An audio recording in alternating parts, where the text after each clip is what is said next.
ताज्या बातम्या व ठळक घडामोडींसाठी पाहत राहा JBN महाराष्ट्र।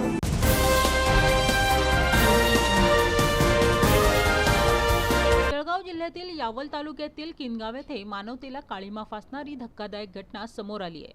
अंध पत्नी आणि तिच्या 3.5 वर्षाच्या मुलाला विहिरीत ढकलल्याचा आरोप पती आणि सासूवर करण्यात आलाय।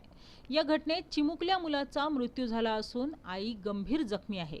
प्राथमिक माहितीनुसार किनगाव शिवारात एक महिला आणि लहान मुलगा विहिरीत पडल्याची माहिती पोलिसांना मिळाली।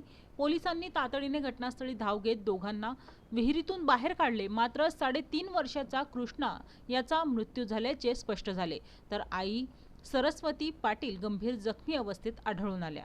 सुरुवातीला हा अपघात असल्याचा अंदाज व्यक्त करण्यात आला होता, मात्र उपचारादरम्यान सरस्वती पाटील यांनी दिलेल्या जबाबानुसार त्यांचे पती स्वप्नील पाटील आणि सासू आशाबाई पाटील यांनीच त्यांना आणि त्यांच्या मुलाला विहिरीत ढकलल्याचा गंभीर आरोप केलाय।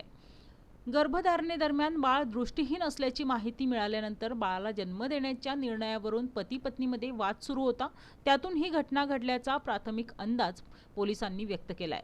या प्रकरणी पोलिसांनी पती आणि सासू विरुद्ध गुन्हा दाखल करून त्यांना ताब्यात घेतले असून घटनेचा अधिक तपास सुरू आहे। काय सांगणार यावेळी तालुक्यातल्या किनगाव गावामध्ये एक घटना झाली आहे। एका अंध पत्नीने आपल्या आईच्या सोबतीने त्याच्या पत्नीला आणि अंध मुलाला विहिरीत ढकलले। काय घटनेच्या या संदर्भात काय गुन्हा दाखल झाला? काल यावल पोलीस स्टेशन हद्दीतील किनगाव येथे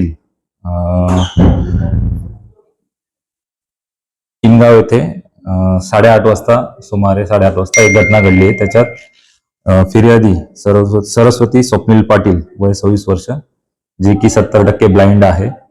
हिने एक कंप्लेंट दाखल केलेली आहे आपण तिच्या म्हणण्यानुसार की काल 8:30 वाजता तिचा पती आणि तिचा सासू, तिचा पती हा पूर्णपणे ब्लाइंड आहे, सासू ब्लाइंड नाहीये, हे दोघं जण घेऊन त्यांच्या शेतामध्ये गेले आणि तिला तिथं धक्का देऊन विहिरीत पाडलं। या घटनेमध्ये तिच्या सोबत तिचा 3.5 वर्षाचा मुलगा कृष्णा हा देखील त्या विहिरीत ढकलल्यामुळे त्या ठिकाणी मयत झालेला आहे। तिच्या तक्रारीवरून आपण यावल पोलीस स्टेशन येथे BNS 103(1), 109(1) आणि 3(5) अन्वये गुन्हा दाखल केलेला आहे। या घटनेचं फिर्यादीच्या सांगण्यानुसार कारण असं होतं की सदर जो मुलगा होता हा देखील ब्लाइंड जन्माला आलेला होता आणि त्या कारणास्तव तिचे पती आणि तिची सासू तिच्यावर राग धरत होते। या कारणातून त्यांच्या घरामध्ये कलह होता।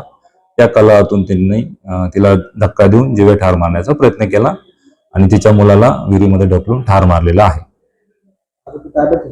या घटनेतील दोघी आरोपी आपल्या ताब्यामध्ये आहे। पुढील चौकशी सुरू आहे।